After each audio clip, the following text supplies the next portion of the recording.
ধর্ষিত, আমি three piece পরেও ধর্ষিত, আমি শাড়ি পরেও ধর্ষিত, আমি আসিয়া, আমি ফ্রক পরেও ধর্ষিত, আমি 8 বছরেও ধর্ষিত, আমি 80 বছরেও ধর্ষিত।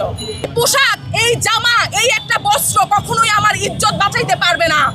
আপনি যদি আসিয়ার এই ঘটনাটার দৃষ্টান্তমূলক শাস্তি না প্রতিষ্ঠিত করতে পারেন, আপনার স্বপ্নের বাংলাদেশও গড়তে পারবেন না, আমাদের সোনার বাংলাদেশও আপনি গড়ে দিতে পারবেন না। আমি নারী হিসেবে লজ্জিত, আমি বাংলাদেশ হিসেবে লজ্জিত, আমি বাঙালি জাতি হিসেবে লজ্জিত। আমি আজকে আসার সময় খেয়াল করছিলাম মার্কেটগুলোতে প্রচণ্ড ভিড়। ঈদের জামা কিনে দিচ্ছে বাপ ভাইরা তাদের মা বোনদেরকে। আপনাদের বাপ ভাইদের উদ্দেশ্যে, বাংলাদেশের ছেলেদের উদ্দেশ্যে আমি বলছি, মা বোনদেরকে আপনারা জামা কিনে দিচ্ছেন, ঈদের জামা। আপনার বোনের, আপনার আসিয়ার যদি ইজ্জতই না থাকে, ওই ঈদের জামাটা কেন পরবে বলেন তো ভাই? আমার মাকে আমি জামা কিনে দিচ্ছি ঈদের, আমার 80 বছরের মাও বাংলাদেশে সেফ না, আমার 8 বছরের আসিয়া বোনটাও বাংলাদেশে সেফ না।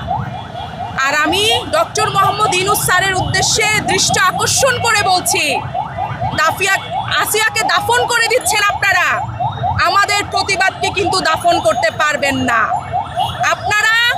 আমরা যখন জুলাইয়ের আন্দোলনে যাই, আমার শহীদ বন্ধু আমাকে বলে গিয়েছে, আমাদের ঢাকা শহরের অলিতে গলিতে অনেক পোস্টারে লেখা দেখবেন, লেখা আছে শহীদদের বক্তব্য। সেখানে লেখা ছিল, আমার বাবা নেই, আমার একটি বোন আছে, তোমরা সবাই আমার বোনটাকে দেখে রেখো।